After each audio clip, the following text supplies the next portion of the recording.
শব্দটা কম আছে।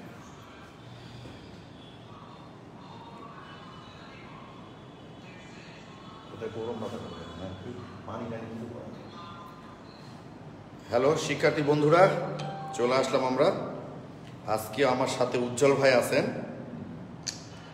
মুস্তাকের আব্বা মারা গেছে, এটা একটু বলি। সাউন্ড অফ করে নিন। দেখছি সাউন্ডটা। হ্যালো শিক্ষার্থী বন্ধুরা, চলে আসলাম।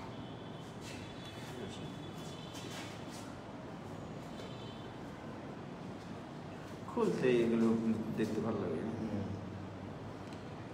এখন পর্যন্ত মোটামুটি 40 স্টুডেন্ট ক্লাসে, আমরা 100 স্টুডেন্ট পার হলে ক্লাসটা শুরু করব। ওকে, কয়েক সেকেন্ড দেখি সবাই জয়েন করুক, আর 30 সেকেন্ড আমরা দেখি না, কি বলো? তবে দেখি কারা কারা আছে। রিপা, ওয়াকার হাসান, আয়শা, সিদ্দিকা, পিঙ্কি, সৈকত দাস, মাহফিজুর রহমান, নীলপরি, নীলঞ্জনা, সিয়াকি, মেহরাব, অপি, মাহিন শাহরিয়ার, নারিতা আফরোজ, বিথি চক্রবর্তী, উম্মে রুমান জুথি। বিথি চক্রবর্তী, বিথির নামটা নিতে কেমন লাগলো? জাকিয়া লিমা, তানিয়া, আলভিনুর, ওয়ালাইকুম আসসালাম, সুমাইয়া নদী, নাজনীন জামান তিথি, তানিমা, এসপি দাস, শারমিন সুলতানা, তানিয়া। এখন পর্যন্ত মোটামুটি 75 স্টুডেন্ট ক্লাসে চলে এসছে।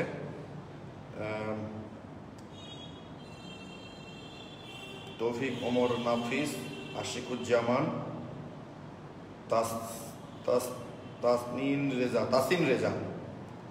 তাসিন রেজা, জাকিয়া লিমা, মুরাদ মাহিন, সাদিয়া বুশরা, অনিন্দিতা মণিগ্রাম,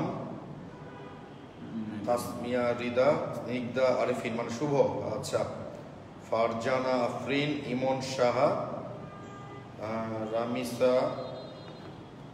আচ্ছা, মোটামুটি আমাদের 100 স্টুডেন্ট পার হয়ে গেছে। এখন আমরা ক্লাস শুরু করতে করতে আমরা আশা করি আরো স্টুডেন্টরা বাকি স্টুডেন্টরা জয়েন করবে। আচ্ছা,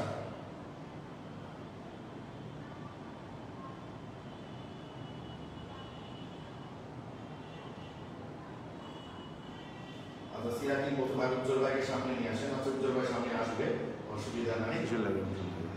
আচ্ছা, তোমরা বোধ হয় আজকে সকালে দেখে এই দুঃসংবাদটা শুনেছ।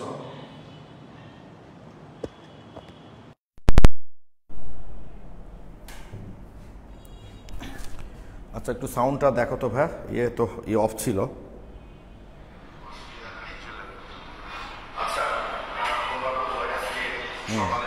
সাউন্ডটা খারাপ ছিল, বুঝছেন? ওই এখন দেখো তো সাউন্ডটা।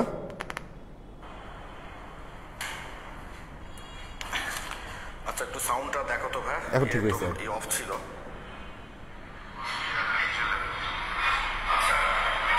এখন সাউন্ড ঠিক আছে না? সাউন্ডটা খারাপ ছিল, বুঝছেন? এখন দেখো তো সাউন্ডটা।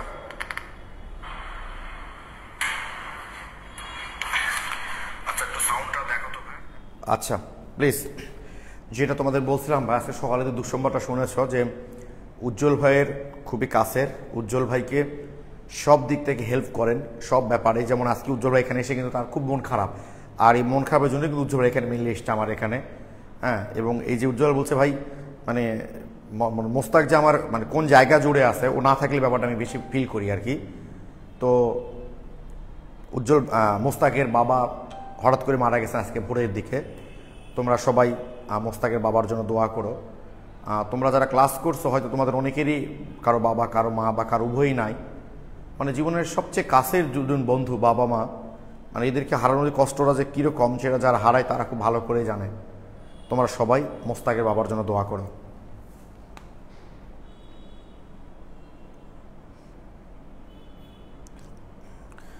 ওকে, আমরা শুরু করছি ভাই, তাহলে একটু দেখো।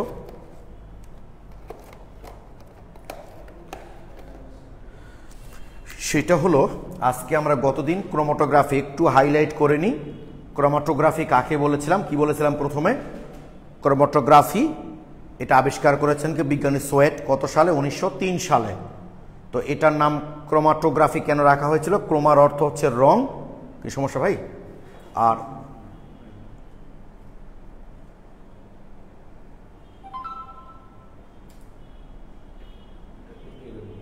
না এখানে ঠিক আছে ভাই, ওখানে মনে হচ্ছে তাই, এখানে ঠিক আছে,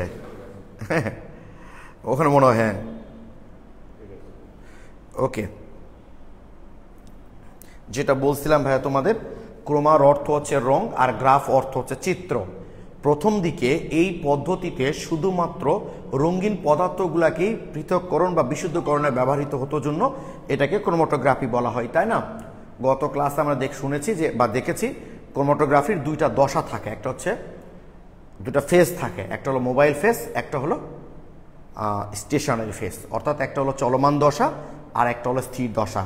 এবং সংজ্ঞাটা কি বলেছিলাম যে চলমান দশা এবং স্থির দশার উপর ভিত্তি করে, চলমান দশা ও স্থির দশা সাপেক্ষে তাদের বন্টন,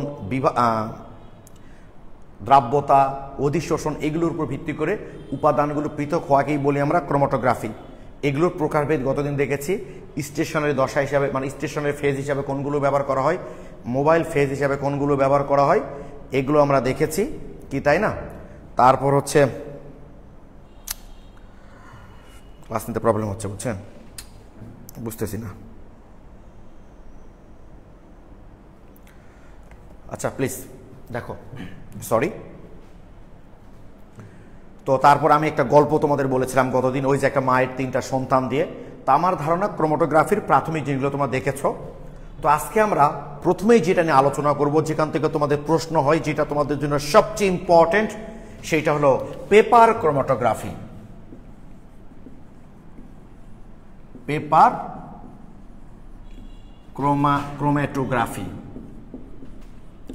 তোমাদের গতদিনের ক্লাসটা নিশ্চয়ই মনে আছে ভাই, যে আমরা যদি স্টেশনারি ফেজ অর্থাৎ স্থির দশা হিসেবে পেপার ব্যবহার করি, মানে ফিল্টার পেপার ব্যবহার করি, সেটাকে বলি আমরা পেপার ক্রোমাটোগ্রাফি। কলাম ব্যবহার করলে বলি আমরা কলাম ক্রোমাটোগ্রাফি। আর একটা পাতলা একটা গ্লাস প্লেটের গায়ে যদি আমরা অ্যালুমিনিয়াম বা সিলিকার একটা আবরণ দিয়ে সেটাকে আমরা বলি কি থিন লেয়ার ক্রোমাটোগ্রাফি, তাই না? তো আমরা যেটা নিয়ে আলোচনা করব সেটা হচ্ছে পেপার ক্রোমাটোগ্রাফি। আমার একটু ক্লাস নিতে প্রবলেম হচ্ছে, যদি তোমাদের কোনো রকম কোনো বুঝতে সমস্যা হয় ভাই,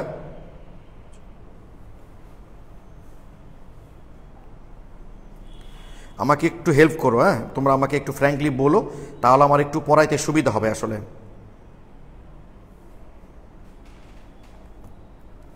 ওকে, তো দেখো পেপার ক্রোমাটোগ্রাফি জিনিসটা আসলে কি ভাই। প্রথমে আমরা একটা ফিল্টার পেপার নিলাম, এই যে ফিল্টার পেপার ভাই, একটা ফিল্টার পেপার নিলাম। খেয়াল করো এই প্র্যাকটিক্যালটা কিভাবে করা হয়। শোনো, আমি ক্রোমাটোগ্রাফি যেগুলো বলছি, তোমরা যদি ইউটিউবে ঢুকে পেপার ক্রোমাটোগ্রাফি লিখে সার্চ দাও, তাহলে এই প্র্যাকটিক্যালগুলো তোমরা কিন্তু দেখতে পাবা ভাই, ঠিক আছে? তো আমি যদি উজ্জ্বল ভাইয়ের বোর্ডে ক্লাস নিতাম তাহলে তোমাদের এটা দেখাইতে পারতাম, অসুবিধা নেই, আমরা থিওরিটিক্যালি দেখি। ওকে, উজ্জ্বল ভাইয়ের অবশ্য আমি বোর্ড অর্ডার দিয়েছি। আমার কোন জায়গায় আছে উজ্জ্বল ভাই এখন? সিঙ্গাপুরের কাছাকাছি আর কি। অল্প দিনের মধ্যে আমরা বোর্ডটা পেয়ে যাব। আমি 2টা বোর্ড অর্ডার দিয়েছি 2 রুমের জন্য, হ্যাঁ, ডিজিটাল বোর্ডগুলো। প্লিজ দেখো ভাই তোমরা। তো এই যে একটা পেপার নিলাম আমরা, যেটা ফিল্টার পেপার। ধরো এরকম জায়গায় যে মিশ্রণ থেকে উপাদানগুলোকে আমরা পৃথক করব, সেই মিশ্রণটা এখানে আমরা তার একটা ড্রপ দিলাম। মনে করো যে মিশ্রণটাকে আমরা, যে উপাদানগুলোকে মিশ্রণ থেকে পৃথক করব, সেইটা একটা ড্রপ দিলাম আমরা এখানে। ওকে, এইবার কি করা হয় দেখো ভাইয়া, এই যে একটা বিকারের মধ্যে, এই মনে করো ভাই একটা বিকারের মধ্যে সামান্য একটু জৈব দ্রাবক নিব আমরা চলমান দশা। সেখানে আমরা কার্বন টেট্রাক্লোরাইড নিতে পারি, ইথানল নিতে পারি, বেনজিন নিতে পারি। গত ক্লাসে আমি বলেছি। ধরে নাও আমরা এখানে কার্বন টেট্রাক্লোরাইড দ্রাবক নিলাম। এইবার করব কি ভাইয়া জানো, এই ফিল্টার পেপারটাকে আমরা এই যে দ্রাবকের মধ্যে নিমজ্জিত করব। এই যে দেখো, এই যে দ্রাবকের মধ্যে আমি এই ফিল্টার পেপারটাকে বসায় দিলাম। তাহলে আমি কোন জায়গায় স্পটটা দিব, স্পটটা কোন জায়গায় দিব, যেন আমি এখানে যে দ্রাবকটা ব্যবহার করেছি ঠিক দ্রাবকের এই উপরে পৃষ্ঠে যেন আমার স্পটটা থাকে, এই জায়গায় যেন থাকে। খেয়াল করো প্র্যাকটিক্যালটা কিভাবে করতে হয়। এই যে এটা একটা ফিল্টার পেপার, সেই ফিল্টার পেপারের এখান থেকে ধরো আমরা এই যে গত ক্লাসে বলেছি কলমের কালি, এই কলমের কালি আমি কালো কালার দেখতে পেলেও কিন্তু এর মধ্যে নীল, লাল, অন্য কালারও সামান্য পরিমাণ মিশ্রিত থাকে। তো এই মিশ্রণ থেকে মনে করো উপাদানগুলোকে আমরা এখন পৃথক করব। কি করলাম আমরা পেপারের ঠিক এরকম জায়গায়, কোন রকম জায়গায়, যেন আমি যে দ্রাবকটা ব্যবহার করব মানে চলমান দশাটা ব্যবহার করব সেই চলমান দশার ঠিক উপরে পৃষ্ঠেই যেন আমার এই স্পটটা থাকে। এইবার মজার ব্যাপার কি উজ্জ্বল ভাই জানেন, যে এই ফিল্টার পেপার এর মধ্যে দেওয়ার সাথে সাথে এর মধ্যে যে 3টা উপাদান আছে সেই 3টা উপাদান মানে ফিল্টার পেপার আমি যখন দিব এখানে যে দ্রাবকটা ইউজ করেছি আমি এই যে কার্বন টেট্রাক্লোরাইড, এই কার্বন টেট্রাক্লোরাইড এই ফিল্টার পেপার বেয়ে উপরে উঠতে থাকবে। আমি যখনই এই ফিল্টার পেপারটা আমি বিকারের এই দ্রাবকের মধ্যে দিব তখন কি হবে, ওই দ্রাবক তো স্বাভাবিক ফিল্টার পেপার বেয়ে উপরে উঠতে শুরু করবে। যেমন আমরা টিস্যু পেপার যদি পানিতে দিই কি হয় ভাই, পানিটা টিস্যু পেপার বেয়ে উপরে উঠতে থাকে না, ঠিক ওই টাইপের ফিল্টার পেপার বেয়ে দ্রাবকটা উপরে উঠতে থাকবে। মজার ব্যাপার হলো দ্রাবকটা যখন উপরে উঠতে থাকবে ওঠার সময় এই যে 3টা উপাদান আছে না ভাই, এই 3টা উপাদানকে কিন্তু সাথে নিয়ে এসে উপরে উঠবে, কিন্তু একসাথে নিয়ে এসে উঠবে না। কি বললাম ভাই, একসাথে নিয়ে এসে উঠবে না। আচ্ছা তোমরা অনেক বড় বড় কমেন্ট করছো, আমি একটু দেখি তারপরে ক্লাসটা দেখাই।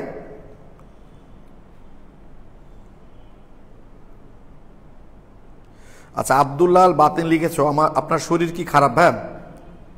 শরীর খারাপ নয় ভাই, মানে এই যে মোস্তাকের বাবা মারা গেছেন, মানে হুট করে এসে কথাটা বললাম। আমার বাবা 2 বছর আগে রোড অ্যাক্সিডেন্টে মারা যান, কুরবানিদের আগে হঠাৎ করেই।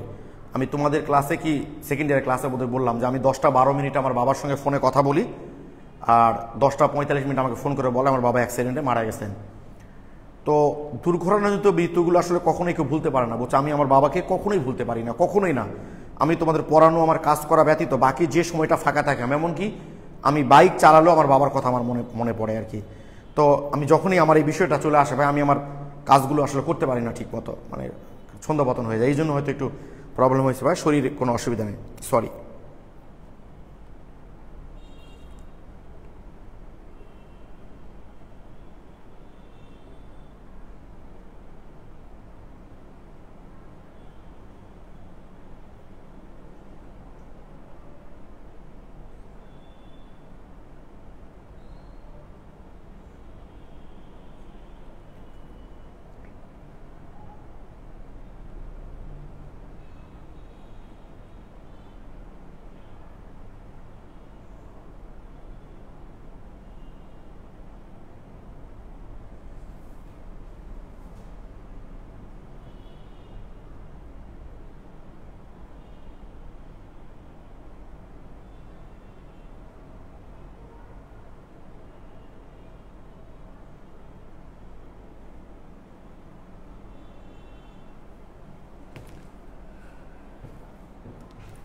আচ্ছা দেখো, যদি তোমাদের বুঝতে কোনো জায়গায় কোনো প্রবলেম হয়ে যায় তোমরা আমাকে কমেন্টে জানাবে, বা আগামী দিন প্রয়োজন আমি আবার ক্লাসটা নিব, কোনো অসুবিধা নাই।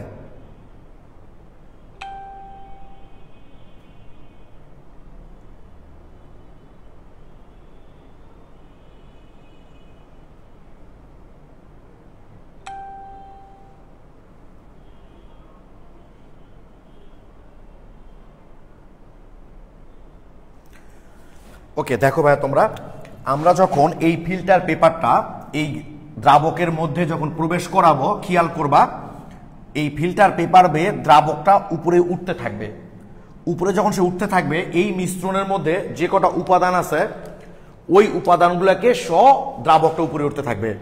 তবে যে উপাদানগুলো আছে সেই উপাদানগুলোকে কিন্তু একসাথে সে উপরে নিয়ে যাবে না। কেন একসাথে নিয়ে যাবে না বা কাকে নিয়ে যাবে দেখো, তোমাদেরকে আগে আমি বলেছিলাম যে লাইক ডিজলভ লাইক, তোমাদেরকে আগে আমি বলেছিলাম যে লাইক ডিজলভ লাইক, অর্থাৎ সমধর্মী পদার্থ সমধর্মী দ্রাবকে দ্রবীভূত হয়, অর্থাৎ যে যেমন প্রকৃতির সে তেমন প্রকৃতির দ্রাবকে দ্রবীভূত হয়। এখন ধরো এখানে আমার 3টা উপাদান আছে, কার্বন টেট্রাক্লোরাইড। কার্বন টেট্রাক্লোরাইড হলো একটা অপোলার দ্রাবক, তাই এই মিশ্রণ থেকে উপাদানগুলো যখন উপরে উঠতে থাকবে, ধরো এদের মধ্যে যে সবচেয়ে বেশি অপোলার সে সবচেয়ে উপরে যাবে, মনে করো এই জায়গায় চলে যাবে। ধরো এটা হলো এ, আর একটা হলো বি, ধরো এই জায়গায় গেল, সিটা গেল, মনে করো আমি 3 কালার ডট দিয়ে দেখাচ্ছি ভাই, একটু দেখো তোমরা। ধরো এ গেল এই পর্যন্ত, এই পর্যন্ত গেল, মনে করো বি, আর এই পর্যন্ত গেল মনে করো সি। ভালো করে লক্ষ্য করো ভাইয়া, আমি কথাগুলো প্রথম থেকে আবার বলছি। একটা ফিল্টার পেপার, যে মিশ্রণ থেকে উপাদানগুলো আমরা পৃথক করব, সেই মিশ্রণটা এই ফিল্টার পেপারের এরকম জায়গায় মোটামুটি নিলাম। কোন জায়গায়? যে ফিল্টার পেপারটা যখন আমি ওই দ্রাবকের মধ্যে নিমজ্জিত করব, দ্রাবকের উপরি পৃষ্ঠটা যেন ওই মিশ্রণকে স্পর্শ করে। যখন আমরা এই দ্রাবকের মধ্যে ফিল্টার পেপারটা প্রবেশ করাবো, প্রবেশ করানোর সাথে সাথে দ্রাবকটা ফিল্টার পেপার বেয়ে উপরে উঠতে শুরু করবে। ওঠার সময় এই মিশ্রণের মধ্যে যে উপাদানগুলো আছে তাদেরকে সঙ্গে নিয়ে উপরে উঠবে, তবে সবাই একসঙ্গে উপরে উঠবে না। দ্রাবকটা যে প্রকৃতির, এই মিশ্রণের মধ্যে সেই প্রকৃতির উপাদানটা সবচেয়ে বেশি দূর যাবে, কারণ দ্রাবক তাকে নিয়ে সবচেয়ে বেশি দূর যাবে। কারণ একই প্রকৃতির, যেহেতু কার্বন টেট্রাক্লোরাইড হলো একটা অপোলার দ্রাবক, তার মানে আমার এটা হলো সবচেয়ে বেশি অপোলার হবে, কারণ এ সবচেয়ে উপরে গেছে, আর সিটা হবে সবচেয়ে বেশি পোলার। কারণটা হলো এটা যেহেতু অপোলার, অপোলার অপোলার, ওই যে বলি তো চোরে চোরে মাস্তুতো ভাই। কথাটা এইটুকু তোমরা বুঝতে পেরেছো কিনা আমাকে একটু বলো তো ভাই।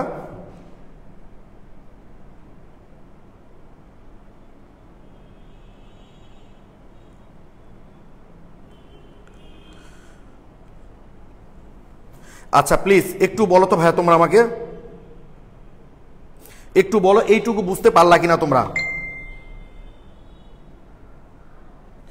আচ্ছা সৈকত দাস লিখেছো বুঝেছি ভাইয়া, এসপি দাস লিখেছো বুঝলাম ভাইয়া। আমি আরেকবার বলছি, এটুকু না বুঝলে বলো ভাইয়া, বুঝছো? শেষে গিয়ে যদি আবার বলো তোমরা ভাই আরেকবার বুঝান, তাহলে কিন্তু ভাই একটু প্রবলেম হয়ে যাবে এইটুকুতে। আচ্ছা থ্যাংক ইউ, থ্যাংক ইউ।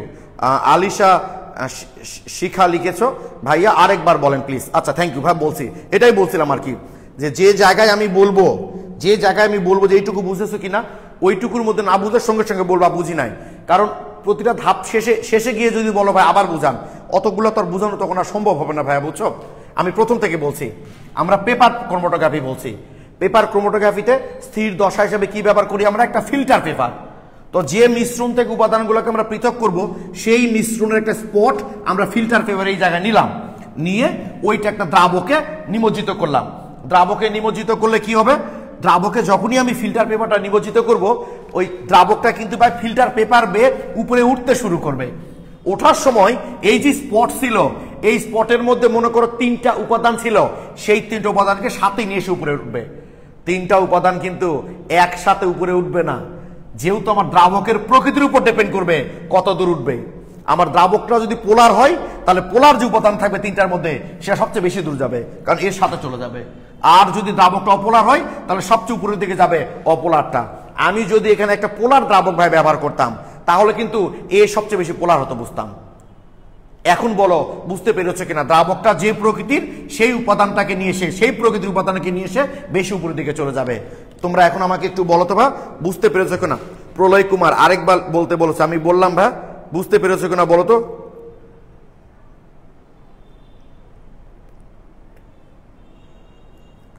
একটু বলো তো ভাই, তোমরা যারা আরেকবার বললা তারা বুঝতে পেরেছো কিনা?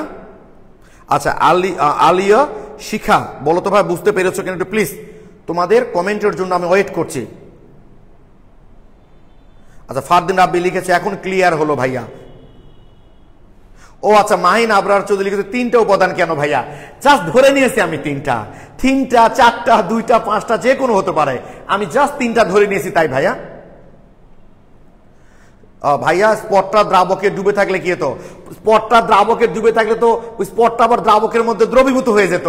তাহলে কিছু দ্রাবকের কারণ দ্রাবক যে প্রকৃতির, সেই প্রকৃতির যে উপাদানটা, সে তো দ্রাবকে দ্রবীভূত হয়ে যেত, তাহলে উপরে যেত কি করে?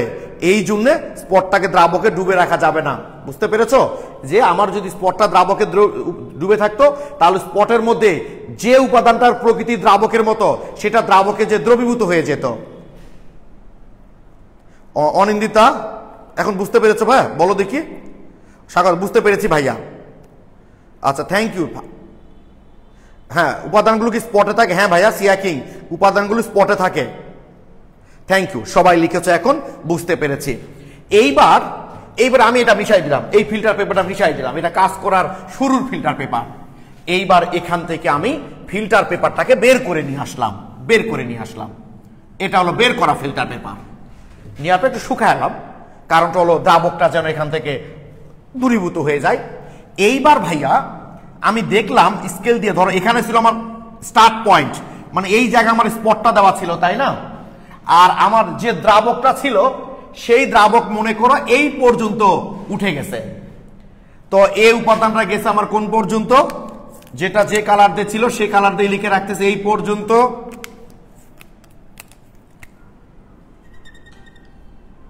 বিটা ছিল এই পর্যন্ত, সিটা ছিল এই পর্যন্ত। ওকে, তো এইবার করতে হয় কি ভাইয়া জানো, আর দ্রাবকটা গেছে মনে করো ভাই এই পর্যন্ত। তো স্টার্ট পয়েন্ট থেকে দ্রাবক কতটুকু গেছে সেইটা আমরা স্কেল দিয়ে মেপে নিলাম, সেইটা আমরা স্কেল দিয়ে মেপে ধরে নাও, দেখলাম 10 সেন্টিমিটার। আবার প্রশ্ন করো না ভাই 10 সেন্টিমিটার কেন, এটা আমি ধরে নিয়েছি যে আমার ফিল্টার পেপারের স্টার্ট পয়েন্ট থেকে দ্রাবকটা কতটুকু গেছে 10 সেন্টিমিটার। এ উপাদানটা সেটার দূরত্ব মনে করো ভাই স্টার্ট পয়েন্ট থেকে 8 সেন্টিমিটার ধরে নাও। বি উপাদানটার স্টার্ট পয়েন্টের দূরত্ব মনে করো আমার 7 সেন্টিমিটার, আর সি উপাদানটা মনে করো 3 সেন্টিমিটার। এই যে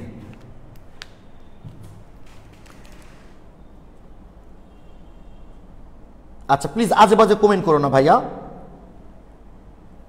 ভাইয়া উপরের ডটটা কি কার্বন, হ্যাঁ এটা কার্বন টেট্রাক্লোরাইড ভাই পর্যন্ত। তাহলে আমরা কি দেখলাম যে আমি পেপারটাকে যখন দ্রাবকের মধ্যে নিমজ্জিত করলাম, এই মিশ্রণের মধ্যে উপাদানটা ছিল, তারা পেপার ওই দ্রাবকের সাথে পেপার বেয়ে উপরে উঠতে শুরু করলো। এখন উপরে কত দূর গেল, এই যে এ গেছে এই পর্যন্ত, বি গেছে এই পর্যন্ত, সি গেছে এই পর্যন্ত। তোমাদের বোঝার সুবিধার্থে আমি একটা কথা ইউজ করলাম, লাইক ডিজলভ লাইক, অর্থাৎ সমধর্মী পদার্থ সবসময় সমধর্মী পদার্থের সাথে মিশতে পছন্দ করে। তাহলে যেহেতু এটা সবচেয়ে উপরে গেছে, মানে দ্রাবকের সাথে সবচেয়ে বেশি পথ অতিক্রম করেছে এ, তার মানে এর প্রকৃতি কার্বন এই দ্রাবকের কাছাকাছি, এর আরেকটু কম, এ সবচেয়ে কম বিরূপ প্রকৃতির, কারণ হচ্ছে এ বেশি দূর পর্যন্ত আসলে যায় নাই। তো এইবার ভাইয়া আমরা এই যে মোট দ্রাবক কতটুকু গেল, এ উপাদানটা কতটুকু গেল, বি উপাদানটা কতটুকু গেল, সি উপাদান কতটুকু গেল, এখান থেকে আর এফ নামে একটা রাশি ব্যবহার করি আমরা, আর এফ, পেপার ক্রোমাটোগ্রাফিতে আর এফ। আর এফটা হচ্ছে দ্রাবক কর্তৃক অতিক্রান্ত দূরত্ব। জায়গা নাই তাই কথাটুকু লিখলাম না, খালি আমি লিখে দিলাম দ্রাবক, মানে দ্রাবক কর্তৃক অতিক্রান্ত দূরত্ব বাই দ্রব কর্তৃক অতিক্রান্ত দূরত্ব। দ্রাবক কর্তৃক অতিক্রান্ত দূরত্ব তোমরা লিখে নাও, অতিক্রান্ত দূরত্ব, দ্রাবক কর্তৃক অতিক্রান্ত দূরত্ব বাই দ্রব কর্তৃক অতিক্রান্ত দূরত্ব। তাহলে দ্রাবক কত আছে এখানে, দ্রাবক কর্তৃক অতিক্রান্ত, সরি ভুল লিখেছি,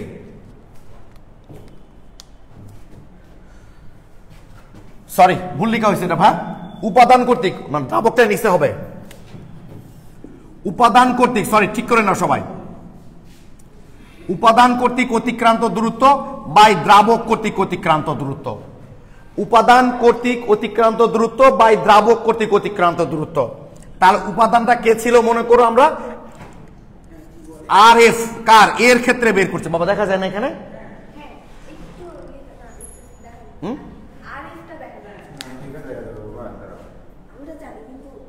ও আচ্ছা একটা কাজ করি, আমরা একটা কাজ করতে পারি ভাই, এটা মিশাই দিই, এটার তো দরকার নেই আমাদের, এটা তো দরকার নেই, প্র্যাকটিক্যাল তো আমাদের শেষ।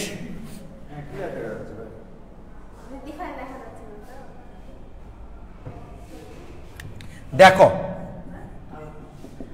আর এফ ইজ ইকাল টু উপাদান কর্তৃক অতিক্রান্ত দূরত্ব বাই দ্রাবক কর্তৃক অতিক্রান্ত দূরত্ব। উপাদান কর্তৃক অতিক্রান্ত দূরত্ব বাই দ্রাবক কর্তৃক অতিক্রান্ত দূরত্ব। তাহলে আর এফ ধরো এর ক্ষেত্রে বের করছে মানে এই উপাদানটা, তাহলে কত হবে ভাই দেখো তো, এই উপাদান কতটুকু অতিক্রান্ত হয়েছে এখান থেকে 8 সেন্টিমিটার বাই 10 দ্রাবক কর্তৃক অতিক্রান্ত, নিশ্চয় একটা মান পাবো।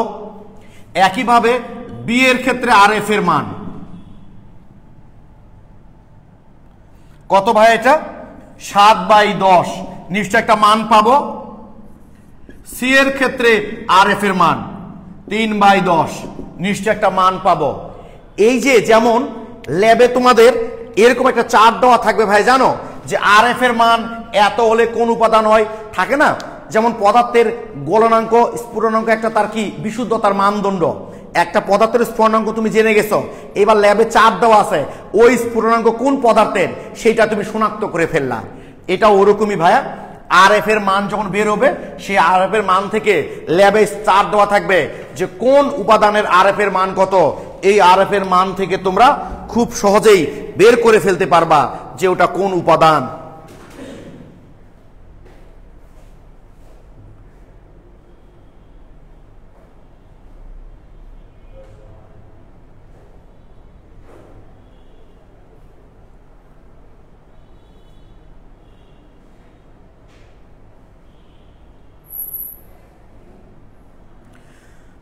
আচ্ছা নিলয় ভৌমিক, আমি তোমাকে ক্লাস শেষ হলে গ্রুপ থেকে বের করে দিচ্ছি, পরে তুমি সাথে আমার সাথে কন্ট্যাক্ট করলে বা গ্রুপে অ্যাড হতে পারবা। নিলয় ভৌমিককে বলছি।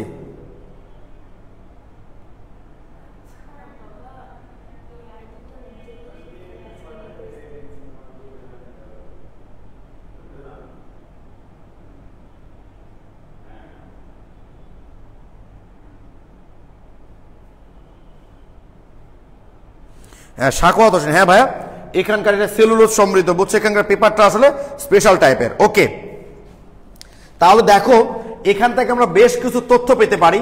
সেটা হলো কি, আর এফ এর মান কিন্তু সবসময় 1 এর চেয়ে ছোট হবে। খেয়াল করো, আর এফ এর মান কিন্তু ভাইয়া সবসময় 1 এর চেয়ে ছোট হবে।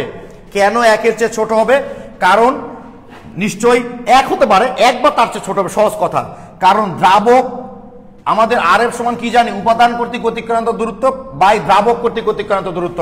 তাহলে নিশ্চয়ই 1 এর চেয়ে বেশি কখন হবে? যদি উপাদানটা দ্রাবককে ছাড়িয়ে যায়। দ্রাবক যাবে এই পর্যন্ত, আর উপাদানটাকে ছাড়িয়ে যাবে কার সাথে যাবে? তাই মাথায় রাখবা, আর এফ এর মান কখনোই 1 এর চেয়ে বেশি হয় না, 1 বা তার চেয়ে কম হতে পারে। আরেকটা কি, আর এফ এর কোন একক থাকবে না কিন্তু, কারণ আর এফটা হচ্ছে দুটো একই রাশির অনুপাত। ওকে, দ্রাবক যদি আমরা চেঞ্জ করি তাহলে আর এফ এর মানটা কিন্তু চেঞ্জ হয়ে যাবে। স্বাভাবিক, একটু আগেই বললাম, আমি যদি এখানে পোলার দ্রাবক ব্যবহার করতাম তাহলে এ তো সবচেয়ে অপোলার, যে উদাহরণটা আমরা দিয়েছি সেই সাপেক্ষে, তাহলে এ তো এত দূর যেত না, এ আরো নিচে থাকতো। অর্থাৎ দ্রাবকের প্রকৃতি চেঞ্জ করলেও কিন্তু আর এফ এর ভ্যালুটা কি হবে ভাই বলতো, চেঞ্জ হয়ে যাবে। ওকে, আমি একটু কনসেপ্ট বুকটা বের করে দেখি যে আর এফ থেকে কি কি প্রশ্ন আছে বই মোটামুটি বিগত সালে আসা, এবং তোমরা সেগুলো বুঝতে পারো কিনা। ওকে, তো গতদিন আমরা ক্রোমাটোগ্রাফি 65 নম্বর কোশ্চেন দেখেছি, প্রকারভেদ দেখেছি। পেপার ক্রোমাটোগ্রাফিতে আর এফ বলতে কি বোঝো তোমরা বের করতে পারো। বইয়ের পেজ নাম্বারটা হচ্ছে 152, পেজ নাম্বার 152, কোশ্চেন নম্বর হচ্ছে 66, পেজ নাম্বার 152, কোশ্চেন নাম্বার হচ্ছে বা 66। আরেকটা কথা বলি, যারা নতুন জয়েন করছো ক্লাসে তাদের মন খারাপের কোনো কারণ নাই ভাই, আর হয়তো একটা বা দুইটা, সম্ভবত আগামী ক্লাসে আমাদের অধ্যায়টা শেষ হয়ে যেতে পারে। একটা অথবা সর্বোচ্চ 2টা ক্লাস হলেই অধ্যায়টা শেষ হয়ে যাবে। এরপর আমরা তৃতীয় অধ্যায় যখন শুরু করব, আবার তো প্রথম থেকে শুরু হবে স্বাভাবিক তৃতীয় অধ্যায়ের, তখন যারা নতুন স্টুডেন্ট তারাও ক্লাসটা ভাই খুব ভালো বুঝতে পারবা। আর আজকে আমি এমনি ভাই মানসিকভাবে একটু অস্বস্তিতে আছি, এই জন্য তো ক্লাসটা তোমাদের জেনারেল যেরকম নেই সেরকম নিতে পারছি না, তো তোমরা আমাকে হেল্প করো, ঠিক আছে? তোমরা একটু হেল্প করলে আমি তোমাদেরকে একটু বুঝাইতে সুবিধা হবে। ওকে, দেখো ভাই, পেপার ক্রোমাটোগ্রাফিতে আর এফ বলতে কি বোঝো, এটা দিনাজপুর বোর্ড 15, সিলেট বোর্ড 17-19 দিয়েছে 67 নাম্বার কোশ্চেন। আর এফ এর মান 1 এর চেয়ে কম কেন? ওকে, দেখো অনেক বোর্ডে দিয়েছে, এটা অনেক বোর্ডে দেখবা তোমরা, আর এফ এর কোনো একক থাকে না কেন, এটাও কিন্তু অনেক জায়গায় দিয়েছে ভাইয়া তোমাদের। ওকে, আর এফ এর বেশ কিছু বৈশিষ্ট্য একটু বলি আমরা। তোমাদের 66 নম্বর কোশ্চেন লেখা আছে আর এফ যেহেতু দুটা দূরত্বের অনুপাত, সুতরাং এর কোনো একক না, এটা তোমরা বুঝতে পারলা। দ্রাবকের চেয়ে উপাদানের স্পট কি হয় ভাই বলতো, ধীরে চলে, কারণ দ্রাবকের চেয়ে তার দ্রুত যাবে না উপাদান, তাই আর এফ এর মান 1 এর থেকে কম হয়। আর এফ এর মান থেকে উপাদান শনাক্ত করা যায়, যেটা একটু আগে আমরা বললাম যে আর এফ এর ভ্যালু জানলে আমরা বলতে পারবো ওটা কোন উপাদান। দ্রাবকের প্রকৃতির উপর আরএফ এর মান নির্ভরশীল। দ্রাবক পরিবর্তন করলে আরএফ এর মানের পরিবর্তন ঘটে, কারণ আমি এখানে ধরো আমি এখানে অপোলার দ্রাবক নিয়ে কাজ করেছিলাম, তাই এ সবচেয়ে উপরে গিয়েছিল। ব্যাপারটা ঠিক এরকম, বাংলাদেশ যদি স্বাধীন না হতো, বাংলাদেশ যদি স্বাধীন না হয়ে পরাধীনই থাকতো, 1971 সালের মহান মুক্তিযুদ্ধে বাঙালিরা যদি, বাংলাদেশিরা যদি পরাজিত হয়ে যেতেন, তাহলে কিন্তু সেদিন মুক্তিযোদ্ধারা হয়তো আজকে রাজাকার হিসাবে ভূষিত হতো, আর রাজাকারদের হয়তো সনদপত্র দেওয়া হতো। জাস্ট প্রেক্ষাপটটা চেঞ্জ হয়ে গেলে, দেশ স্বাধীন না হলেই কিন্তু মুক্তিযোদ্ধাদের বানানো হতো রাজাকার, আর রাজাকারদের বানানো হতো দেশপ্রেমিক, তাদেরকে হয়তো সনদ দেওয়া হতো। ঠিক এটাও তাই ভাই, দ্রাবকের প্রকৃতি চেঞ্জ হয়ে গেলেই উপাদানগুলো আর আগের মতো যাবে না, কারণ এটা যদি পোলার হয় তাহলে দেখা যায় যে পোলার যদি হতো, তাহলে এটা যেহেতু সবচেয়ে বেশি পোলার বুঝেছি আমরা, তাহলে এই সবচেয়ে উপরে যেত। জাস্ট এটাই বলা হচ্ছে যে দ্রাবকের প্রকৃতি চেঞ্জ করলে কিন্তু আমাদের আরএফ এর মানটাও চেঞ্জ হয়ে যাবে।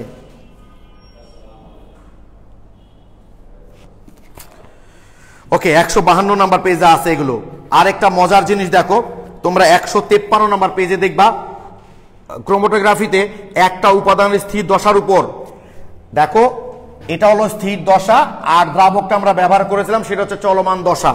তো বলা হচ্ছে ক্রোমাটোগ্রাফিতে একটি উপাদান স্থির দশার উপর দিয়ে কতটুকু প্রবাহিত হবে তা 4টা বিষয়ের উপর নির্ভর করে। অনেক সময় এমসিকিউ দেয়, কয়টা বিষয়ের উপর নির্ভর করে? ও আচ্ছা, নাফিস সাদিক লিখেছো আরএফ এর মান 1-এর চেয়ে কম হয় কেন, বুঝাই দেন। দেখো তো ভাই, উপাদান স্পট কি উপাদানের থেকে দ্রুত যাবে বলো দেখি? নিশ্চয় স্পট মানে উপাদানটা কি দ্রাবকের চেয়ে দ্রুত যাবে? দ্রাবক যতটুকু যাবে অবশ্যই উপাদানটা তার চেয়ে কি থাকবে, কম থাকবে। অর্থাৎ দ্রাবকের অতিক্রান্ত দূরত্ব তো সবসময় উপাদান থেকে কি হবে, বেশি হবে। ধরো আমি তোমাকে সাথে নিয়ে যাচ্ছি, তুমি সবসময় আমার সাথে যাবা, তাহলে তুমি আমার সাথে যেতে পারো অথবা আমার পিছে পিছে আসতে পারো, তুমি তো আমার সামনে যেতে পারো না। তো উপাদান তো কখনোই দ্রাবককে ছাড়িয়ে যেতে পারে না, তাই আরএফ এর মান কখনোই 1-এর চেয়ে বেশি হয় না। ভাইয়া আরএফ এর মানের উপর কি কোন রং কতটুকু উঠবে তা নির্ভর, হ্যাঁ ওই রঙের প্রকৃতির উপর নির্ভর করতে অবশ্যই উঠবে। আমি যদি পোলার দ্রাবক ব্যবহার করি, ওই রঙের উপাদানটা যত পোলার হবে তত উপরের দিকে উঠবে। ওয়াকার হাসান, আরএফ এর কোনো চার্ট কি কনসেপ্ট বুক আছে? না ভাইয়া, এগুলো থিওরিতে লাগে না, এগুলো প্র্যাকটিক্যাল লাগে। তো তোমাদের ইন্টারমিডিয়েটে এই প্র্যাকটিক্যাল গুলো সম্ভবত নাই। ওকে, এগুলো প্র্যাকটিক্যাল ল্যাবে থাকে। নাফিস সাদিক, বুঝতে পেরেছো ভাইয়া তুমি? একটু কমেন্টে জানাও দেখি।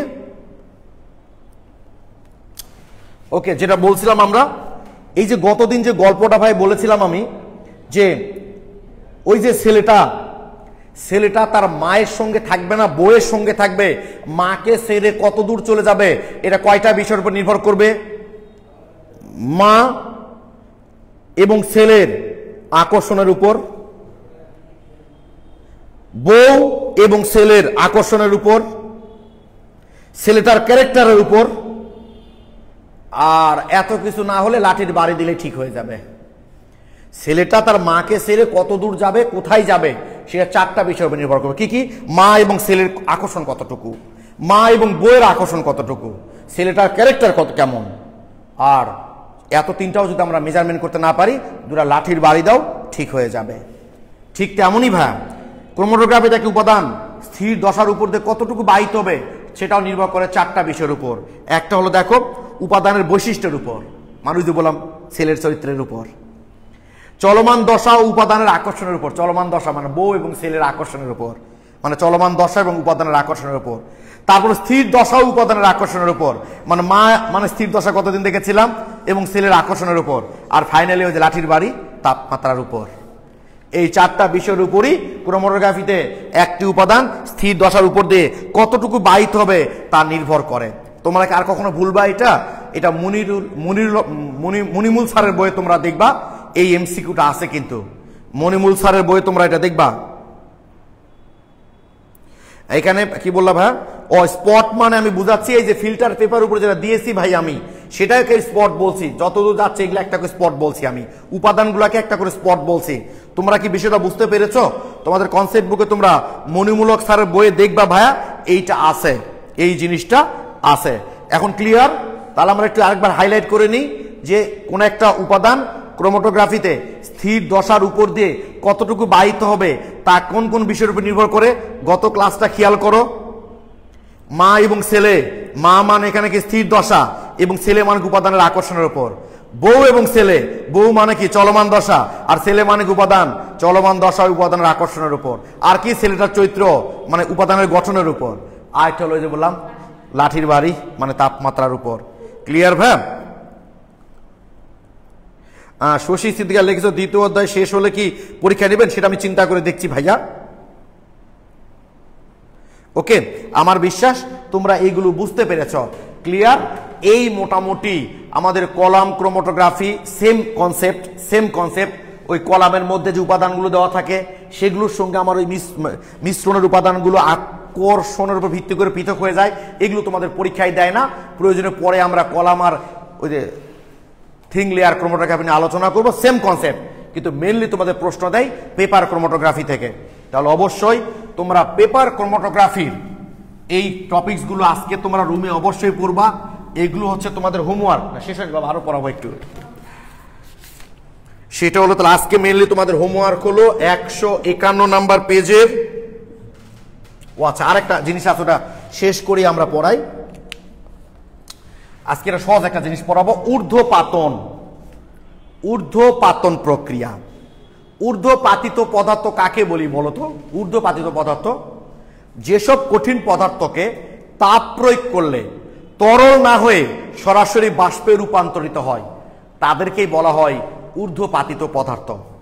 আমি এর আগের ক্লাসে বোধ একদিন বলেছিলাম, আজকে আবার মনে করে দিচ্ছি আমি, যে যেসব কঠিন পদার্থকে তাপ প্রয়োগ করলে তরল না হয়ে সরাসরি বাষ্পে রূপান্তরিত হয় সেই সব কঠিন পদার্থকে বলা হয় ঊর্ধ্বপাতিত পদার্থ।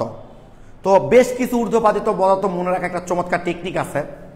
দুই বোন গেছে ক্লাসে, এর আগে গল্পটা বলেছিলাম, আজ আবারও বলছি। এক বোনের নাম হলো বেনি, আরেক বোনের নাম হচ্ছে কণা। তো টিচার ক্লাসে জিজ্ঞেস করছে, কণা বলতো ঊর্ধ্বপাতিত পদার্থ কাকে বলে? বেনি দাঁড়িয়ে উত্তর দিতে শুরু করেছে। তো টিচার তখন তাকে বলেছে, বেনি আগে কণা। এই বেতে হলো বেনজোইক অ্যাসিড। এই বেনি আগে কণা কথাটা মনে রাখলে ঊর্ধ্বপাতিত পদার্থের নাম কমপ্লিট। নিতে হলো নিশাদল মানে অ্যামোনিয়াম ক্লোরাইড, আতে হলো আয়োডিন, গেতে হলো গন্ধক মানে সালফার, কাতে কর্পূর আর ক্যালুমেল দুটাই হয়, নাতে ন্যাপথালিন। এই উপাদানগুলোকে প্রথমে এদেরকে যদি আমি কোনো মিশ্রণ থেকে পৃথক করতে চাই, যারা ঊর্ধ্বপাতিত পদার্থ, এদেরকে তাপ দিয়ে আগে বাষ্পীভূত করতে হয়, করে সেখান থেকে শীতল করে আবার কঠিন করতে হয়। ঊর্ধ্বপাতিত পদার্থগুলোকে তাপ দিলে তারা কঠিন থেকে যদি সরাসরি বাষ্প হয়ে যায়, তাহলে বাষ্পকে শীতল করলে তারা সরাসরি কি হবে? কঠিন হয়ে যাবে।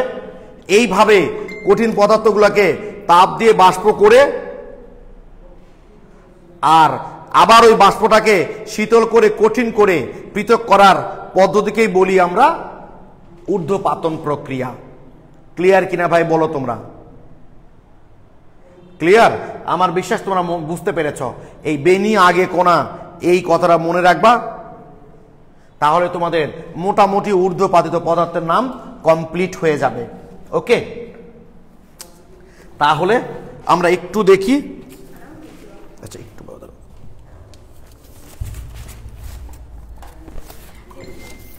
অসুবিধা নেই। ওকে, তাহলে বেশি আর পড়বো না। আমরা একদমই শেষের দিকে চলে এসেছি অধ্যায়ের এবং আজকের ক্লাসে। আমি জানি না আজকের ক্লাসটা তোমরা আসলে আমি আসলে কেমন নিলাম, তোমাদের বুঝাইতে পারলাম কিনা। না পারলে বলো ভাই, প্রয়োজনে ক্লাসটা আমি আবার নিব। আজকের হোমওয়ার্ক তোমাদের পেজ নাম্বার 147, কোশ্চিন নাম্বার হচ্ছে 63। এই যে ঊর্ধ্বপাতন বলতে কি বোঝো? ওকে, তারপর পেজ নাম্বার 151, কোশ্চিন নম্বর হচ্ছে 65, 66, 67, 68। ওকে, এই পর্যন্ত তোমরা অবশ্যই আজকে পড়বা। ওকে, আর একটা বা দুইটা ক্লাস যদি আমরা নিই তাহলে আমাদের অধ্যায়টা শেষ হয়ে যাবে। ওকে,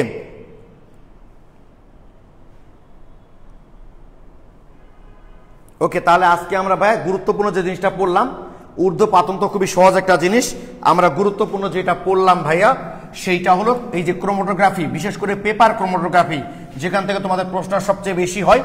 কলাম বা এই থেকে কোনো প্রশ্ন তেমন একটা দেয় না, কলাম বা এই যে থিং লেয়ার ক্রোমাটোগ্রাফি থেকে প্রয়োজনে পরে আমরা যদি পড়া প্রয়োজন বোধ করি, অ্যাডমিশন ফাইনাল পরে কোথাও আসে না, তবে পেপার থেকে মেনলি প্রশ্ন হয়। তো ততক্ষণ সবাই ভালো থেকো, সুস্থ থেকো, সবার জন্য শুভ কামনা রইল। আগামী দিন আমরা চেষ্টা করব আগামী দিন শেষ করতে, না হলে আরেকটা ক্লাস লাগতে পারে। থ্যাংক ইউ, সবাই ভালো থেকো।